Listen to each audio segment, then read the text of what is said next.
AJPI, association d'assurés engagés et responsables, présente Sud Radio, le grand matin week-end, la force de l'engagement, Muriel Réus. Bonjour. Alors, s'engager pour les personnes éloignées de l'emploi, on en parle dans quelques instants avec votre invité, le chef étoilé Thierry Marx, qui a créé Cuisine Mode d'Emploi, une école de formation professionnelle au métier de la cuisine. Mais tout de suite, Muriel, pourquoi s'engager pour une nouvelle vision de l'alimentation ?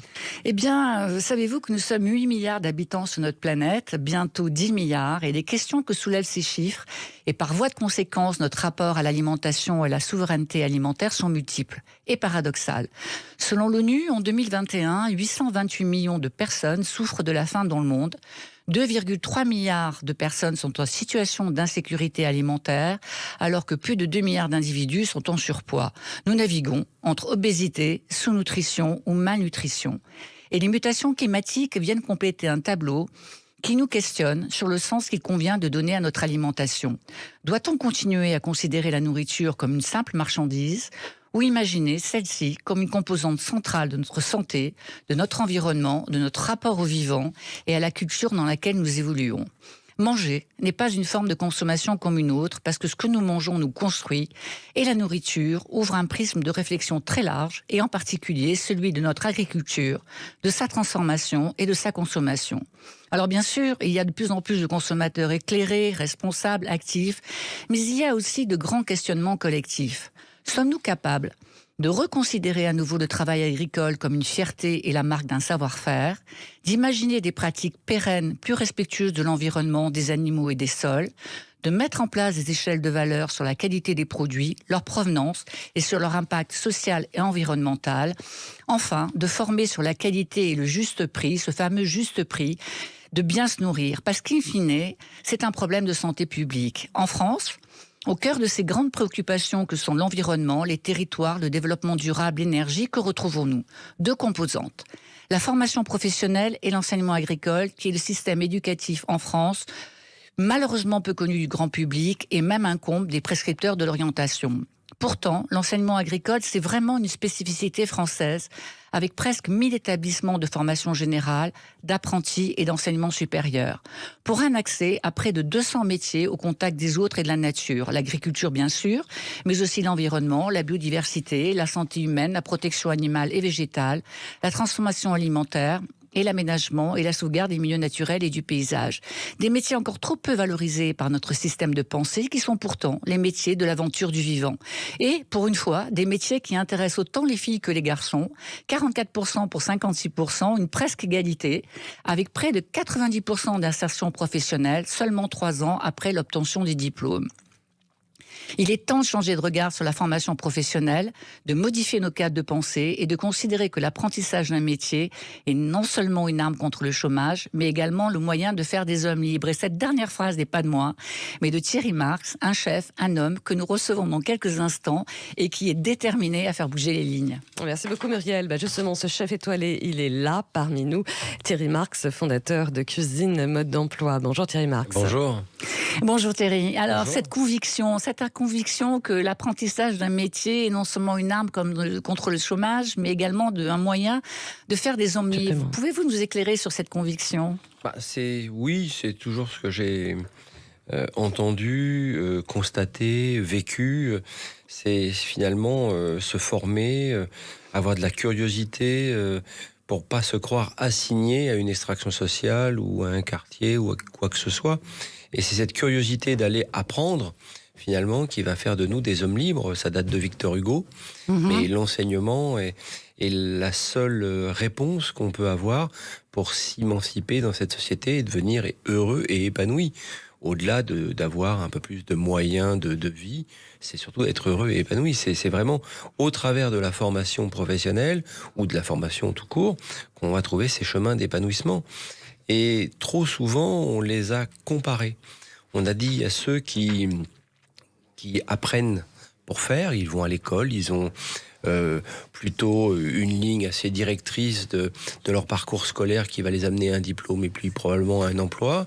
Et puis il y a ceux qui faisaient pour apprendre et on comparait, on disait ah oui, c'est ceux qui font de l'apprentissage, ils sont peut-être moins intelligents que les autres, ils sont plus pour aller travailler dans cette catégorie ouvrière et prolétarienne, comme on disait au XXe siècle. Mais pas du tout. Aujourd'hui, on s'aperçoit que ces deux courbes finalement se rassemblent, se rejoignent.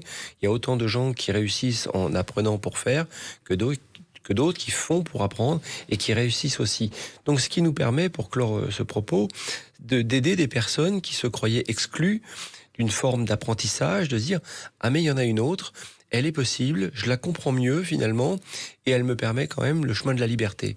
Et ça, c'est quelque chose que nous défendons à Cuisine Mode d'Emploi. Donc une formation professionnelle qui est un réel moyen d'émancipation et qui provoque un enrichissement personnel très important. Alors on ne vous présente plus, mais quand même, on va revenir un petit peu sur votre parcours. Vous êtes né en France, à Belleville. Vos parents ont expérimenté les valeurs de l'apprentissage professionnel. Votre maman était laborantine, votre père travaillait dans le bâtiment. Les quartiers qui ont subi l'abandon, on en parlera tout à l'heure, vous les connaissez. Bon, la réussite scolaire n'était pas forcément au rendez-vous, en dépit de votre passion pour la boulangerie. Donc vous vous êtes retrouvé en orientation en mécanique générale et ce n'est pas vraiment votre tasse de thé. Vous allez rejoindre des compagnons du devoir et puis l'armée, comme parachutiste dans l'infanterie de marine. Vous avez été casque bleu pendant la guerre du Liban. Et puis un beau jour, votre passion peut enfin s'exprimer et pas chez les moins importants, chez le doyen, Taïwan, Robuchon. Et votre nouvelle vie commence. Bon, aujourd'hui, tout le monde le sait, vous êtes un chef multi-étoilé, spécialiste de la gastronomie moléculaire, élu à de nombreuses reprises chef de l'année. On vous a vu beaucoup à la télévision avec Top Chef.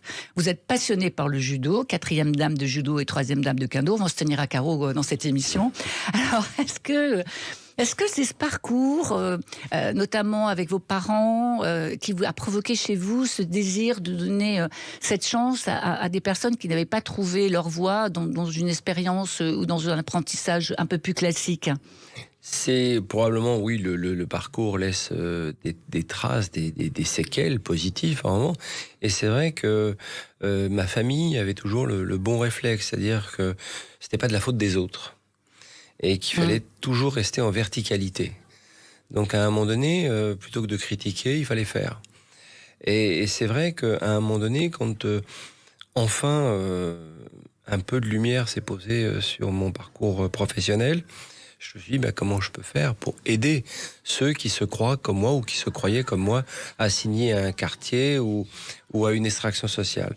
Et ça, pour moi, c'était un enjeu fort que j'ai mis en place avec Cuisine Mode d'Emploi pour permettre à des gens qui étaient éloignés de l'emploi, comme on le disait, et je pense qu'on peut plus parler d'emploi maintenant. Il faut parler de gens qui retrouvent des projets. On cherche pas un emploi aujourd'hui, on cherche un projet. Quand vous êtes en grande difficulté, quand vous êtes en difficulté économique, quand vous êtes dans une situation sociale fragilisée, il faut vous redonner un projet. Et je trouve que le cadre éducationnel que j'ai eu dans ma famille m'a toujours regarde les choses en face, fais, et puis tu vas trouver ton rythme si tu poses le cadre pour le faire. Et poser le cadre, c'est le cadre de la rigueur, de l'engagement et de la régularité à faire les choses. Alors cette verticalité, on la retrouve partout chez vous, dans toutes vos démarches, dans tous vos engagements. Vous voulez bien nous parler un petit peu de Cuisine Mode d'Emploi ? Qu'est-ce que c'est ? Qu'est-ce qu'il y a dans cette formation ? Qu'est-ce qu'on apprend ? Alors, comment ça se passe ? C'est des formations assez simples. Ça permet Cuisine Mode d'Emploi, Boulangerie Mode d'Emploi, Passeport pour l'Emploi. C'est la même chose à chaque fois. Ce sont des personnes qui retrouvent l'idée d'un projet, pas forcément d'un diplôme. On leur dit non, commencez pas à penser à un diplôme. Racontez-nous pourquoi vous voulez être cuisinier, pourquoi vous voulez être boulanger, etc. Et dans leurs propos, finalement, on arrive à décrypter l'idée du projet. On leur dit ça c'est formidable, c'est un projet. Et dans ce projet, on peut vous aider. Et évidemment, il y aura un diplôme parce que il y a un projet. Donc la conséquence, c'est aussi d'avoir un diplôme. Et on les met en face de leurs engagements. Donc on leur dit la formation est gratuite, mais elle a une monnaie d'échange. Et la monnaie d'échange s'appelle rigueur. Rigueur, c'est votre projet, c'est pas le nôtre. Engagement, lâcher de la main du passé quand il a été un peu compliqué.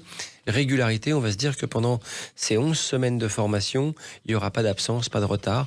Ça, c'est l'engagement, c'est la réciprocité. C'est la réciprocité, c'est de permettre à des gens de leur refaire confiance et qu'ils se refassent confiance. Et on s'aperçoit que dans ces 11 semaines ou ces 12 semaines, les gens ne calculent pas en mois, calculent au jour par jour pour compter ces 12 semaines. Et ils s'aperçoivent que finalement, ils arrivent très très bien à maintenir ce cap, à lâcher la main du passé quand le passé était un petit peu compliqué, et de trouver la rigueur et la régularité qu'il faut pour faire cette formation. Donc c'est tout ça, cuisine mode d'emploi, mais ça a des résultats. C'est-à-dire qu'en 10 ans, c'est 92% de gens qui ont retrouvé le chemin de l'emploi par l'intermédiaire du projet, et des personnes qui sont aujourd'hui insérées dans une inclusion professionnelle heureuses, c'est-à-dire qui sont dans l'épanouissement. Certains sont devenus chefs.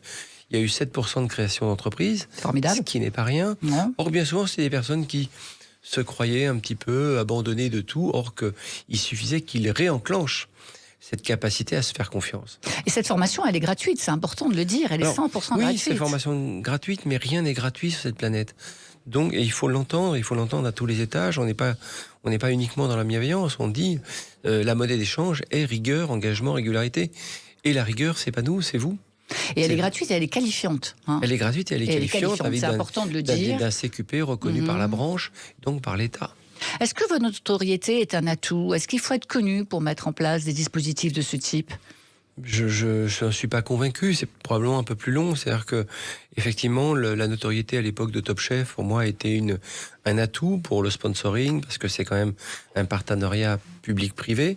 Mais globalement, il y a des gens qui ont réussi des grandes choses et qui étaient des fois pas passés forcément dans une émission de télévision. Donc je pense que c'est la détermination qui fait les choses. Et la capacité à faire une équipe. Quand j'ai eu l'idée de cuisine mode d'emploi, c'est né grâce à Véronique Colucci au Resto du Cœur. Et c'est surtout parce qu'il y a eu Véronique et Philippe Carillon qui ont, décoincé les rouages de l'État, les rouages qu'il fallait décoincer sur des espèces de sédimentation qu'il peut y avoir dans l'administration, qui ne comprenait pas du tout ce qu'on fait faire dans le monde de la formation professionnelle. Or que globalement, le monde de la formation professionnelle répondait bien aux personnes qui étaient à l'emploi, mais très mal aux personnes qui étaient sans emploi. Et c'est l'idée de reconstruire sur l'idée du projet plutôt que de l'emploi par défaut. Pourquoi vous aimez autant le Japon ? Parce que c'est probablement l'homogénéité d'un peuple et des gens qui sont toujours en verticalité, d'ailleurs, qui au Japon, on cherche jamais de bouc émissaire. C'est pas de la faute des autres. Et puis, il y a une symbolique qui est très forte au Japon, c'est qu'il n'y a pas de conflit entre le beau et l'utile. Donc, quand on fait de la cuisine, c'est plutôt un atout. Quand on aime les arts de la table, quand on aime l'architecture, le fait qu'il n'y ait pas de conflit entre le beau et l'utile fait que les choses ont de la fluidité, tout en respectant au mieux la planète. Donc c'est un pays dans lequel je me sens bien. Alors est-ce que je l'idéalise pas un peu ? Sûrement. Probablement, peut-être. Mais ça fait quand même 32 ans maintenant que je l'idéalise un peu. J'adore une de vos phrases qui est celle-ci. Mon goût préféré, c'est le goût de l'effort. Vous voulez la commenter ? Oui, parce que trop souvent, quand on veut aider, on n'ose pas se dire les choses. Et quand on parle de cuisine, quand on parle de projets professionnels, je leur dis il faut que vous trouviez le goût de l'effort. Merci. Et le goût de l'effort, ça doit nous amener au bonheur et à l'épanouissement. Merci Thierry. Merci. Merci beaucoup Thierry Marx. Et puis on continue, Muriel Réus, à parler engagement et culture, bien que la cuisine c'est une forme de culture aussi. Alors oui, on va parler d'un livre, un livre qui est plutôt une mine de découvertes, de recommandations et de suggestions. Ça s'appelle L'Assiette Santé. C'est coécrit par Thierry Marx, bien sûr, et aussi par le docteur Alessandra Dalu, qui est spécialiste de l'anti-âge. En fait, ce livre, c'est plutôt une discussion sur l'alimentation, la gourmandise, le poids, le sport, l'écologie, le bien-être. Bien sûr, vous y retrouverez des recettes de Thierry Marx, à la portée de tous, je vous rassure. Des exercices simples et efficaces à pratiquer 10 minutes par jour et des interviews croisées très intéressantes avec des professionnels de l'ingénierie, de l'écologie, des neurosciences, de la sociologie du sport et des médias, aux éditions Flammarion. Et puis un tout petit coup de cœur pour un nouveau jeu 100% français dédié à l'art de la pâtisserie française, imaginé par 2 sœurs et 2 cousins qui ont créé leur maison d'édition indépendante et familiale pour le fabriquer et le distribuer, les éditions Victoire. Ce jeu s'appelle Baba au Rhum, le choc des chefs. C'est le nom d'un jeu où chaque joueur incarne un jeune pâtissier formé en France qui part s'installer dans une métropole internationale pour y conquérir le monde grâce au savoir-faire pâtissier français. On peut y jouer dès l'âge de 8 ans et en cela, il participe à la sensibilisation des plus jeunes au savoir-faire de la pâtisserie française. Merci beaucoup Muriel Merci Réus. Thierry, Et puis on se retrouve dimanche prochain forcément. La force de l'engagement, c'est aussi à réécouter en podcast sur sudradio.fr. Merci beaucoup. Sud Radio, le grand matin week-end, la force de l'engagement, Muriel Réus. Avec AGP, association d'assurés engagés et responsables.